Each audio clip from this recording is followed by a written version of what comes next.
président Jacques Chirac, sur proposition de Simone Veil, faisait entrer au Panthéon les justes parmi les nations de France. Nous sommes aujourd'hui réunis pour commémorer cet événement et votre présence nombreuse nous honore. Tout à l'heure, une classe des élèves du lycée professionnel Théodore Monod, qui prépare des baccalauréats professionnels de gestion administrative et des métiers de l'accueil, nous rejoindront. Ils inaugurent aujourd'hui le parcours pédagogique appelé Les Justes parmi les Nations, et vous avez la brochure pédagogique qui est destinée aux professeurs. Une précision concernant le déroulement de cette cérémonie.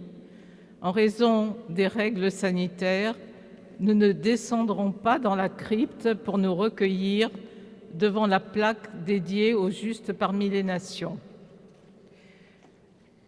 Je passe tout de suite la parole à Monsieur David Madec, administrateur du Panthéon. Monsieur le ministre, Mesdames, Messieurs les élus, Messieurs les représentants du culte, Monsieur le Président, Mesdames, Messieurs, et je m'adresse aussi aux élèves qui sont encore dans le monument quelque part, au nom du Centre des Monuments Nationaux, de son président Philippe Bélaval, et en tant qu'administrateur, je suis heureux que cette cérémonie puisse se tenir, cette cérémonie anniversaire puisse se tenir aujourd'hui au Panthéon. J'ai l'habitude de dire que chaque entrée au Panthéon modifie la définition de ce qu'est le Panthéon. En 2007, la notion de grand homme est totalement révolutionnée. Jacques Chirac, le président de la République, fait le choix inédit de faire entrer un groupe, et pour la première fois, sans inhumation. Et révolution incroyable, des femmes et des hommes honorés au titre du Panthéon, pour certains, sont dans la salle.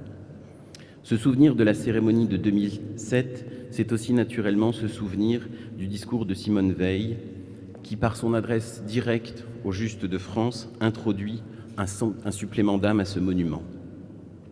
Se souvenir de l'entrée des Justes de France au Panthéon à travers la cérémonie de ce jour est essentiel.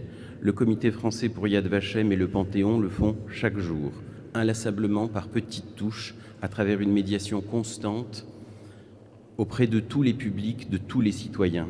Cette cérémonie est l'occasion de dévoiler un nouvel outil de médiation pour les enseignants, pour que les valeurs portées par l'entrée des Justes de France au Panthéon continuent d'être partagées par tous. Monsieur le ministre, Monsieur le représentant de la déléguée interministérielle à la lutte contre le racisme et l'antisémitisme,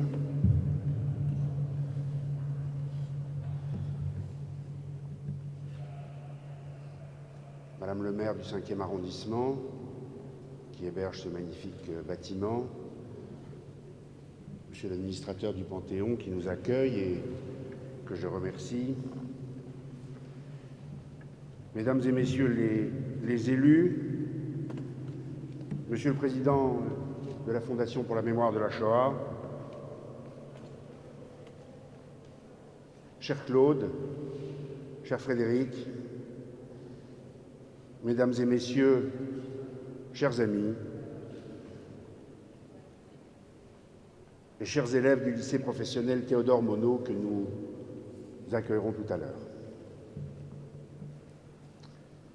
Souvenons-nous, il y a 15 ans, jour pour jour, le 18 janvier 2007, le président de la République, Jacques Chirac, faisait entrer dans ce temple républicain les justes parmi les nations de France, marquant ainsi la reconnaissance de la nation envers ses hommes et ses femmes. Refusant la collaboration, il s'était élevé contre la barbarie nazie, en aidant, en cachant, en protégeant, souvent au risque de leur vie ou de celle de leurs proches, des Juifs persécutés, promis à l'extermination. Les justes parmi les nations devenaient alors les héros de la résistance civile du peuple français. Ce jour-là, le président Chirac parachevait son œuvre historique du 16 juillet 1995. Ce 16 juillet 1995, à l'occasion de la commémoration de la rafle du Veldiv, 43 ans après ce drame, il avait choisi que la France assume enfin l'une des pages, sinon la page, la plus terrible de son histoire. Il avait décidé que la France assume sa part de responsabilité dans la déportation des Juifs mise en œuvre par le gouvernement Laval sous l'autorité de Pétain. Il ne s'agissait ni de repentance, ni de contrition, mais simplement de vérité historique.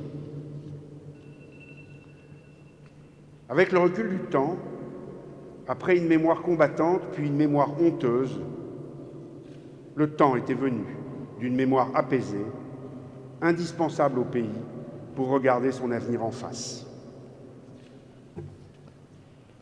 12 années plus tard, le 18 janvier 2007, c'est le plus beau visage de la France que le président Chirac célébrait.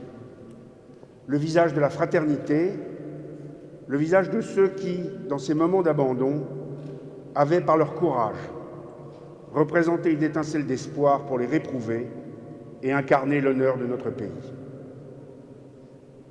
Nous voyons défiler des photos de Juste. Souvenons-nous, ils étaient de toutes conditions, de tout milieu, mais souvent de conditions modestes, employés, boulangers, cafetiers, hôteliers, agriculteurs, fonctionnaires, policiers ou gendarmes. Ils étaient croyants ou non-croyants, catholiques ou protestants, membres du clergé ou adhérents du Parti communiste, agents d'un réseau de résistance ou simples citoyens. Il y a ce directeur d'usine qui cache des juifs dans ses ateliers, ce responsable scout qui cache une jeune fille juive au pavillon Sévigné à la vue de Pétain, ce commissaire de police qui démissionne plutôt que d'arrêter des familles juives, cette blanchisseuse qui cache et nourrit toute une famille dans sa boutique, des agriculteurs qui accueillent et protègent familles ou enfants, des institutions religieuses qui cachent des enfants dans la Sarthe, en Vendée, dans le sud de la France, et l'on pourrait poursuivre encore longtemps. Il y a également tous ces habitants du Chambon-sur-Lignon et des fermes du plateau qui, répondant à l'appel de leur pasteur, André Trocmé, accueillent, hébergent, cachent et organisent la fuite de plusieurs centaines d'enfants. Et puis aussi, bien sûr, Monseigneur Saliège, archevêque de Toulouse, et Monseigneur Théas, archevêque de Montauban, dont les lettres pastorales des 23 et 30 août 1942 dénoncent les rafles alors pratiquées en zone libre par des Français sur ordre du gouvernement de Pétain et Laval pour satisfaire aux demandes des occupants. Nombreuses sont les femmes exemplaires. On les retrouve dans des métiers de service, dans les ordres religieux ou comme agricultrices. Souvent, elles sont restées seules, le mari-soldat étant mort pour la France ou prisonnier de guerre. Alors ce sont elles, surtout, qui avaient la charge de la vie matérielle, de la famille et du soin des enfants. Dans ces temps sombres où l'ennemi pillait les ressources du pays, les Français manquaient de tout. Ils avaient faim et peur. Peur de l'occupant, peur de la Gestapo, peur de la milice, peur des dénonciations. Les risques encourus étaient graves. L'assistance apportée à des Juifs pouvait être punie d'emprisonnement, mais ces braves pouvaient aussi connaître la torture, la déportation et la mort. Il y eut des fusillés, des fermes brûlées, des exactions s'y accrurent vers la fin de la guerre, de même que la chasse aux Juifs, adultes, vieillards ou enfants. En 2022, la France compte 4150 justes parmi les nations. L'hommage que nous leur rendons aujourd'hui s'adresse également à toutes celles et ceux qui resteront méconnus, soit par absence de témoignages, soit parce qu'ils ont considéré n'avoir fait que leur devoir. Pourtant, combien de gestes salvateurs. Un policier inconnu qui informe d'une rafle ou qui laisse passer un enfant. Un passant qui conseille de changer de rue, une concierge qui fait entrer rapidement un enfant dans sa loge, l'adresse donnée d'une cache sûre, de fausses pièces d'identité procurées, de faux certificats de baptême. Les justes parmi les nations ont peu parlé de leurs actions, et souvent ce n'est que tardivement que leurs familles les ont découvertes courageuses et généreuses. Ainsi par exemple de Marcel Hoffmann, un cheminot nommé juste tout récemment, dont l'action qui a permis le sauvetage de plus de 20 personnes n'a été connue qu'en 2012, longtemps après sa disparition. Écoutons Jacques Chirac les évoquer. Les justes ont fait le choix de la fraternité et de la solidarité. Ils incarnent l'essence même de l'homme, le libre arbitre, la liberté de choisir entre le bien et le mal selon sa conscience. À tous, en ce lieu où elle honore ces grands hommes, la nation rend aujourd'hui le témoignage de son respect et de son estime. C'est la reconnaissance des Juifs envers leur Sauveur qui est à l'origine de la distinction de justes parmi les nations, la plus haute dignité civile de l'État d'Israël. Lorsque le jeune État hébreu décide en 1953 de la création de l'Institut Yad Vashem, le mémorial des martyrs et des héros de la Shoah, il institue dans le même temps cette distinction.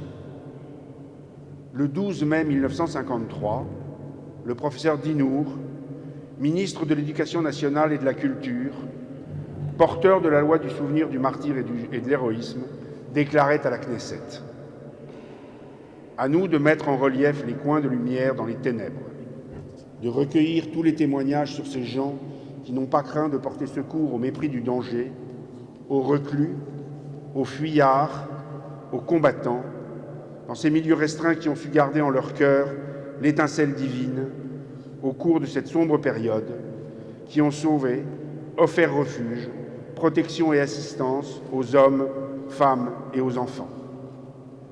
Ils méritent la gloire, ils méritent qu'Israël conserve à jamais le souvenir de leur nom. Ils méritent un respect tout particulier parce qu'ils ont maintenu dans nos cœurs la foi en l'homme, ce grand malgré tout de l'humanité qui est la base nécessaire à la sécurité de tout homme et de toute nation. C'est là le souvenir de l'héroïsme. Aujourd'hui encore, on peut s'interroger. Ce message de refus de l'indifférence et de l'aveuglement que nous ont transmis les justes a-t-il été suffisamment entendu ? Que reste-t-il de cette vigilance dont nous nous prévalions, alors même que depuis quelques années, dans notre pays, le pays des droits de l'homme, on peut mourir parce qu'on est juif, ou prêtre, ou simplement enseignant attaché à nos libertés fondamentales ? Parce qu'ils ont su surmonter la peur, ou plus simplement l'indifférence, les justes, parmi les nations, nous appellent à la résistance, au combat contre toutes les formes de haine qui prospèrent à nouveau. Ils nous appellent également à la vigilance contre le retour du révisionnisme sous toutes ses formes. Ne laissons pas l'histoire être dénaturée et le message du président Jacques Chirac être oublié. Il faut le dire et le redire encore. Oui, alors que partout en Europe, les communautés juives ont disparu à 80 ou 90%, et pas seulement en Europe orientale, mais également en Belgique ou aux Pays-Bas, dans notre pays, 3/4 des Juifs de France ont échappé à la déportation et à l'extermination. Pourtant, le gouvernement de Pétain, par sa politique antisémite et son action de collaboration active, porte sa part de responsabilité dans la déportation des 76 000 Juifs de France. Mais les Justes de France, eux, avec les nombreux réseaux d'entraide, juifs et non-juifs, ont contribué à sauver les 3/4 des Juifs de France. Aujourd'hui comme demain, au nom de l'exigence d'une société démocratique, les justes parmi les nations nous obligent, soyons dignes de leur mémoire. Je vous remercie. Quand un peuple fait entendre sa voix par l'ensemble de ses citoyens ainsi que par ses élites spirituelles, il est logique de le créditer du message qu'il veut faire passer, surtout dans une période exceptionnelle, après une effroyable défaite militaire, l'occupation de la moitié de son territoire et la prise du pouvoir politique par les ennemis de la République. À l'été 1942, l'armée allemande était à l'apogée de sa puissance et aux portes du Caire et de Stalingrad. Et c'est à ce moment pourtant que les Français ont eu le courage de réagir contre les mesures anti-juives qui rendaient l'État français complice du Reich hitlérien dans la solution finale, en ordonnant à son administration préfectorale et à sa police d'arrêter en zone libre comme en zone occupée des dizaines de milliers de juifs de tous âges pour remplir les trains qui, tous les lundis, mercredis et vendredis, quittaient Drancy ou les camps du Loiret à destination d'Auschwitz. En cette année terrible, dont nous commémorons le 80e anniversaire, 40 000 Juifs furent arrêtés par des uniformes français et livrés à la Gestapo pour être déportés. Parmi eux, 6 800 enfants nés en France, dont 4 500 étaient français d'origine ou par déclaration. Entre le 17 juillet et le 30 septembre, en 11 semaines, 33 convois, 3 par semaine, et ce rythme aurait pu être maintenu et même accéléré si la société civile n'était pas intervenue pour faire reculer le gouvernement Pétain-Laval en lui signifiant l'hostilité que soulevait sa collaboration policière avec l'occupant dans la chasse aux familles juives. En font foi les rapports des préfets sur l'opinion publique dans leur département, les lettres pastorales entrées dans l'histoire des prélats de l'Église catholique, et en particulier celles de Monseigneur Saliège, Monseigneur Gerlier, Monseigneur Théas, Monseigneur Delay. Le primat des Gaules couvrant le sauvetage au camp de Vénissieux de tous les enfants, une centaine arrêtés dans la région préfectorale de Lyon. La lettre bouleversante des présidents de la Chambre des députés et du Sénat. Le pasteur Beugner, chef de l'Église réformée, implorant le chef de l'État. Je vous supplie, monsieur le maréchal, d'imposer des mesures indispensables pour que la France ne s'inflige pas à elle-même une défaite morale dont le poids serait incalculable. Et ce poids a été incalculable jusqu'à ce que le président Jacques Chirac ait le courage de redire la France et d'en tirer les conséquences dans un discours salué dans le monde entier et qui reconnaissait la profonde différence entre le comportement de l'État français de Pétain et celui de la population française. Cette population était nourrie par l'instituteur et par le curé des valeurs républicaines et des valeurs chrétiennes. Sa pression sur le gouvernement a entraîné le refus de Laval de remplir le programme des dirigeants SS d'un convoi quotidien entre le 15 septembre et le 31 octobre. La collaboration policière n'a pas cessé, mais elle a été sensiblement freinée. 43 convois en 1942, 17 en 1943, et désormais, les Juifs pourchassés ont trouvé de plus en plus de soutien compatissant et courageux. Les Justes, ces braves gens qui étaient des gens braves et bons et qui ont tendu leurs mains aux Juifs en dépit du danger que représentait ce défi au décret de Vichy et à la cruauté de l'occupant.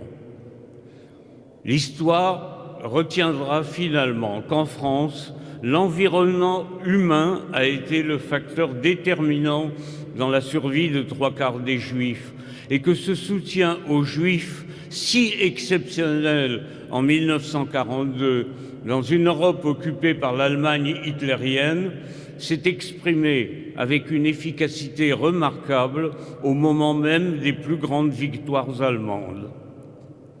Les Justes de France étaient sans nul doute infiniment plus nombreux que les quelques milliers jusqu'aujourd'hui reconnus et entrés au Panthéon.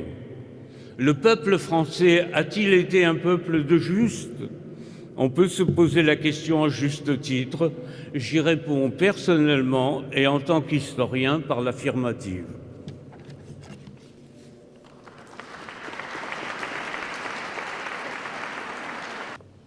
Monsieur l'administrateur du Panthéon, Mesdames et Messieurs les élus locaux, cher Pierre-François, cher Serge, cher Frédéric Salabarou, chers élèves, Mesdames et Messieurs, permettez-moi de revenir sur la genèse de la cérémonie de 2007 qui fut l'aboutissement d'une belle coopération entre la Présidence de la République, la Fondation pour la mémoire de la Shoah et le Comité français pour Yad Vashem.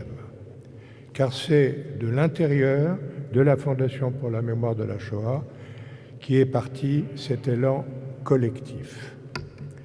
C'est en effet Gilles Braun, alors membre d'une de ces commissions et aujourd'hui administrateur de notre institution, qui eut le premier l'idée de faire entrer les Justes au Panthéon. En tant que professionnel de l'éducation, il avait peut-être en tête, outre le symbole, la dimension éducative d'un tel geste. Faire des Justes et de tous ces Français anonymes qui avaient sauvé des Juifs entre 1940 et 1944, tandis que la France était, sous occupation nazie, un modèle pour nous tous et notamment pour la jeunesse. Cette magnifique idée a ainsi fait son chemin au sein de la Fondation, jusqu'à ce que Madame Simone Veil, qui en était alors la présidente, en parle au président de la République, M. Jacques Chirac, aussitôt convaincu de sa pertinence et de sa portée. Cet élan collectif s'est amplifié au fil de l'année 2006 pour finalement se concrétiser en janvier 2007 dans la rédaction du texte gravé en lettres d'or entre ces murs, dont se sont principalement chargés Anne-Marie Revkolevski et Alice Tajman, qui sont ici dans la salle et que je salue affectueusement. En quelques phrases, donc, chaque mot fut pesé pour dire l'essentiel. Il fallait rappeler le contexte où était plongée la France d'alors, dire qu'il y avait des bourreaux et des victimes, et surtout honorer l'immense courage de ceux qui avaient refusé le sort funeste auquel étaient destinés les Juifs de France et avaient agi pour les sauver en se mettant en danger. En janvier 2007, cette cérémonie était inédite à double titre. Ces grands hommes que le Panthéon accueillait étaient des hommes et des femmes ordinaires, issus de toute la France et de tous les milieux sociaux. Par ailleurs, beaucoup d'entre eux purent alors mesurer cet honneur de leur vivant, tandis que la nation rend habituellement cet hommage suprême à des personnes connues et décédées. À travers cette collective, la France célébrait un réseau informel de bonté et de compassion, un ensemble d'actes individuels qui permirent alors de sauver les 3/4 des Juifs de France. Elle mettait en lumière des anonymes placés malgré eux face à ce choix fondamental entre le bien et le mal qui se révèle dans l'adversité et renvoie chacun de nous a posteriori à cette question intime. Et moi, qu'aurais-je fait dans de telles circonstances?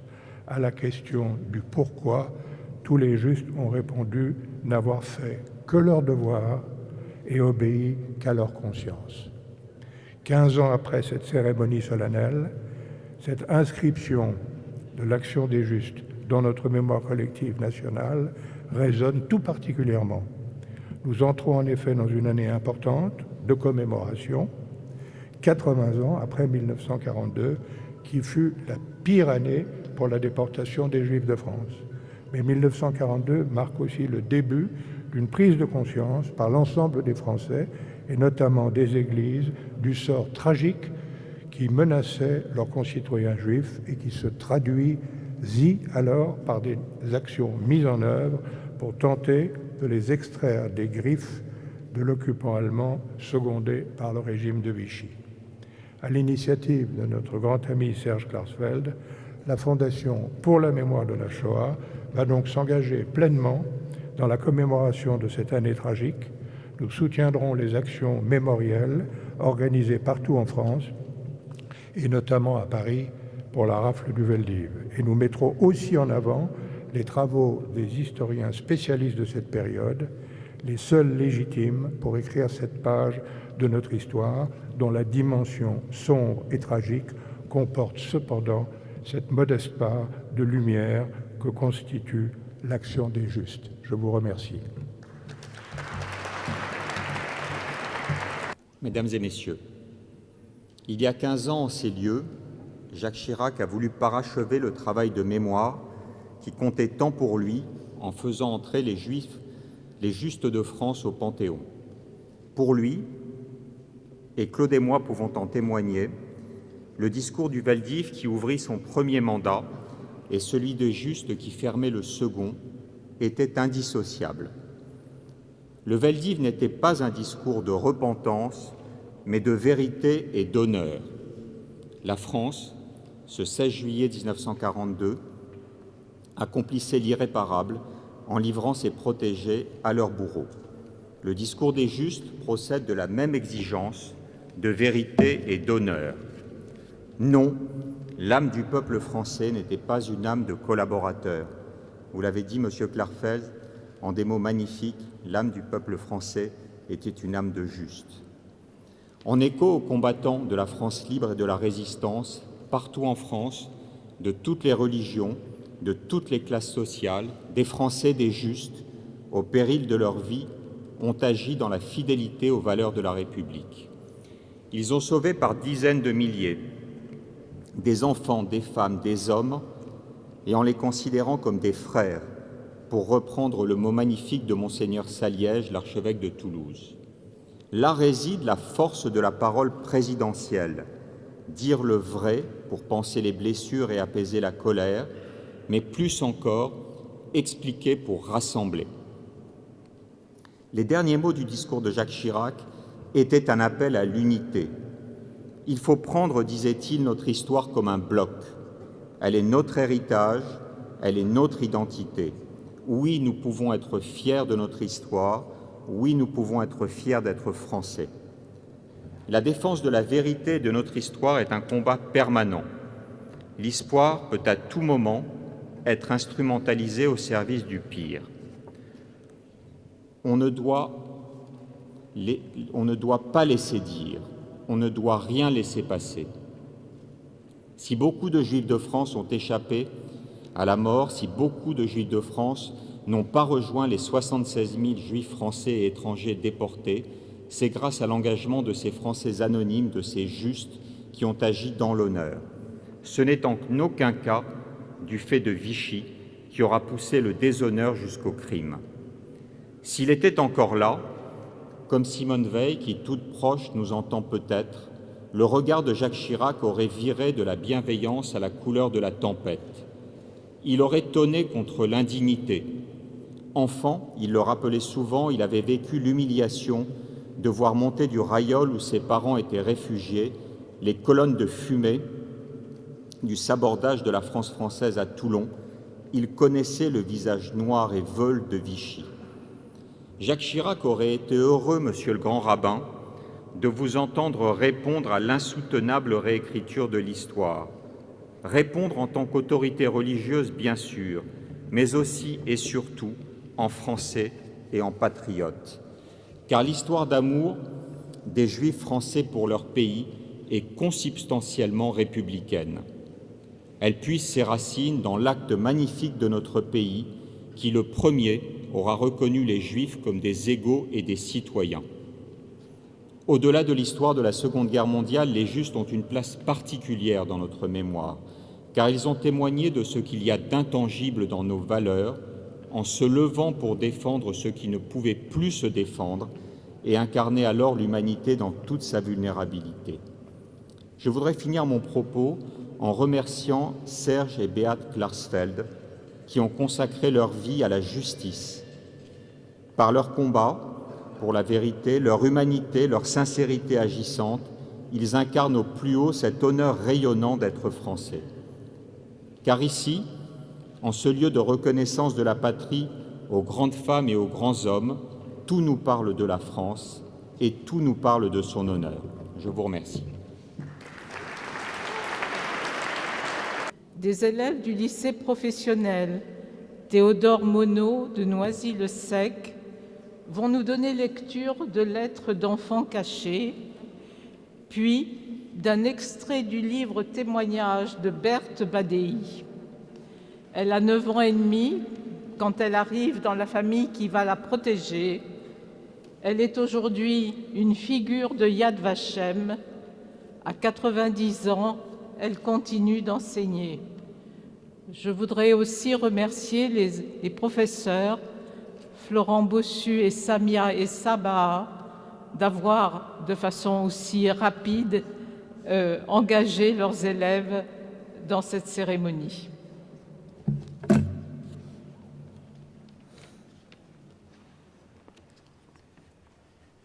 Montargis, le 27 août 1942. Mon petit papa chéri, le moment douloureux est arrivé. Tu connais le départ de maman. Qui te l'a dit? Jamais je ne l'aurais avoué. Comme tu dois souffrir. Mon chagrin dure depuis le 14 juillet à midi. J'ai l'habitude de souffrir. Nous sommes pourtant jeunes et 4 enfants dans la maison. Cela ne compte pas ici-bas. Partir et laisser un bébé de 6 mois et demi. Nous avons reçu des nouvelles de monsieur Pétivier quelques jours après. Et depuis, rien. Absolument rien. Et je désespère d'en recevoir. Madame Lewinsky n'a jamais rien eu. La tante Fanny, sa fille, monsieur et madame Corman. Tous font le même voyage. Monsieur Lewinsky et son fils Dan sont partis le 26 juin. Un peu plus, je leur tenais compagnie. Si tu étais là, tu serais allé rejoindre maman chérie. Ne crains rien pour nous. Nous sommes toutes séparées les unes des autres, mais demeurons à Montargis.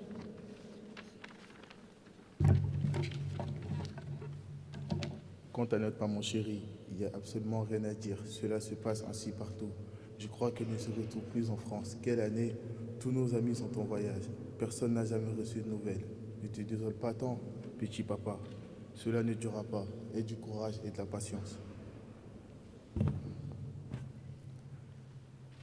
Ce que tu désires arrivera, peut-être plus tôt que tu le penses. Nous serons tous réunis dans notre logis. Je voudrais plus que maman travaille.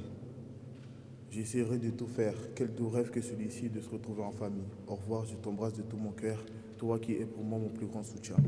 Raymond. Montargis, le 2 septembre 1942. J'ai toujours rien reçu de maman chérie. Où est-elle à cette heure-ci? Où, triste sort, Albert est à Pithiviers. Quel chagrin. Mais je ne peux plus pleurer. Un choc moral m'a durci, trop durci. Les gens disent que j'ai vieilli de figure. Cela t'étonne? Moi, pas du tout. Je suis contente de recevoir bientôt un colis de toi. Oh, si maman pouvait l'avoir. Elle en a tant besoin, cette chère maman si loin de nous. Il est 10h moins 20. On m'appelle. Vite. Bonne nuit, papa chéri. Je pense à toi. À bientôt, peut-être. Bon courage. Nous sommes toutes en bonne santé. Nous t'embrassons de tout notre cœur, Raymond.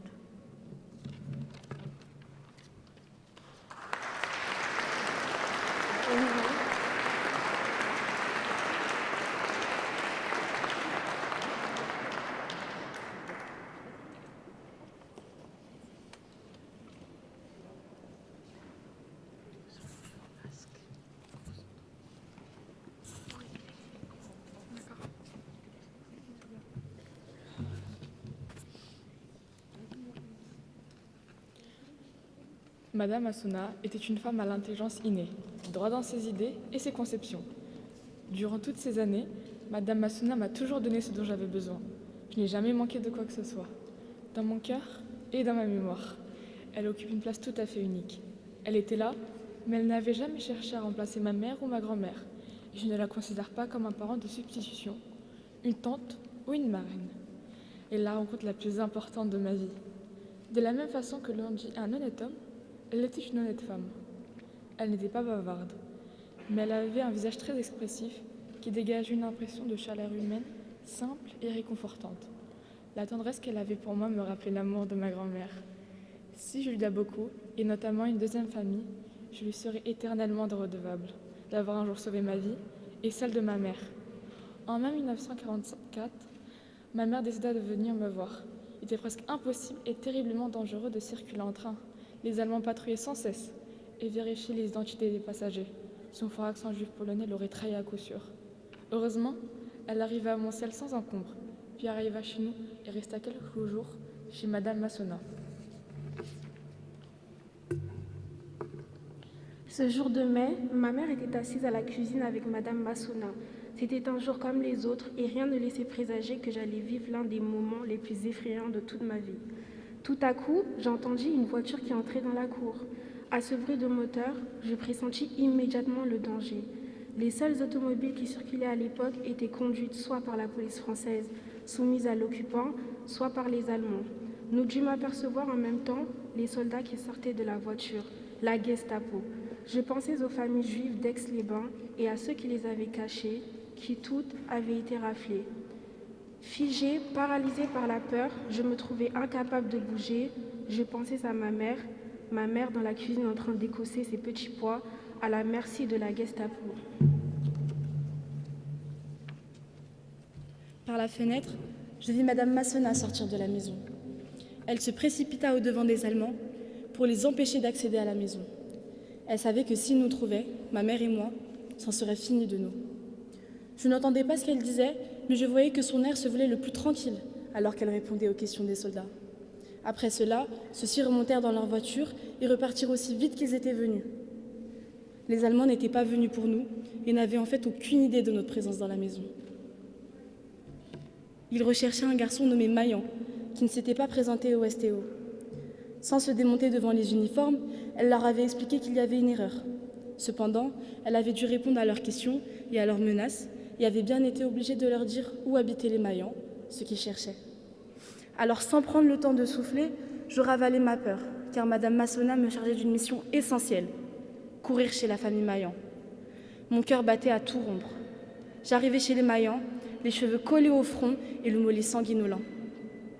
Mais il n'y avait plus personne dans la maison. D'autres villageois s'étaient déjà chargés de les avertir. Ils avaient donc déguerpi. De retour à la ferme, je retrouvais ma mère et Madame Massona. Elle avait été drôlement courageuse, mais restait secouée de ce contact si proche avec les ennemis, qui faisaient la chasse aux Juifs et aux résistants.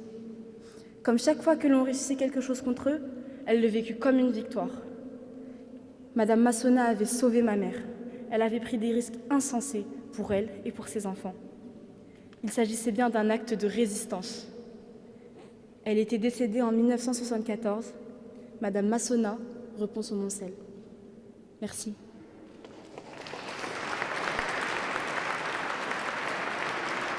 Le comité français a décidé de conserver une trace sonore de témoignages de Justes parmi les nations et donc de réaliser des podcasts qui seront prochainement accessibles depuis le site internet du comité. Nous vous proposons d'écouter des extraits du premier podcast de La Voix des Justes. L'épisode que vous allez découvrir retrace l'histoire d'Édith, âgée de 6 semaines à peine à l'époque, lorsqu'elle est accueillie par Henriette Launay-Bochereau, dite Lélette, et toute sa famille maternelle. C'est l'histoire d'un sauvetage, mais surtout la naissance d'un amour profond, authentique, qui transcendra les générations entre une petite fille juive et une famille originaire de Saint-André de la Marche dans le Maine-et-Loire. Je suis Claire Chazal et je vais vous raconter le destin hors du commun de la famille Launay et de la jeune Édith.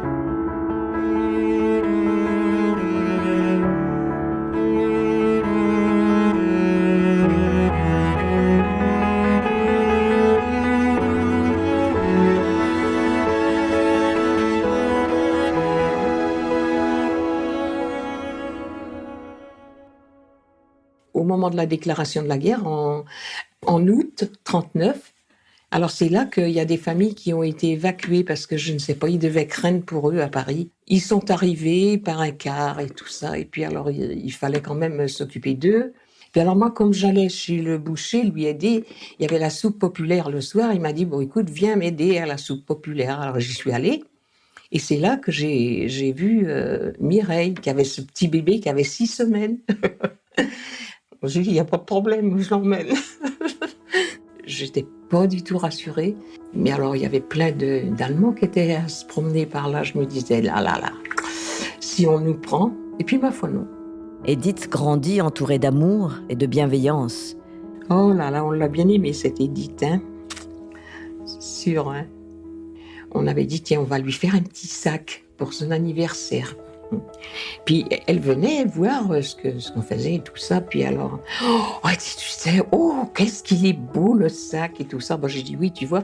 C'est pour une petite fille de Cholet qui est très gentille et sa maman lui a commandé.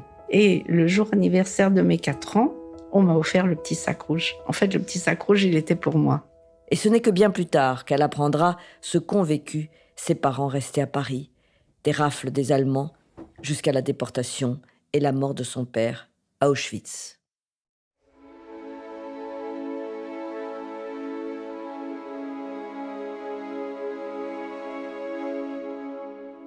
Après-guerre, les familles ont pu se retrouver, se raconter. Mais ce lien entre ces deux familles est indéfectible. Leurs destins sont liés à jamais.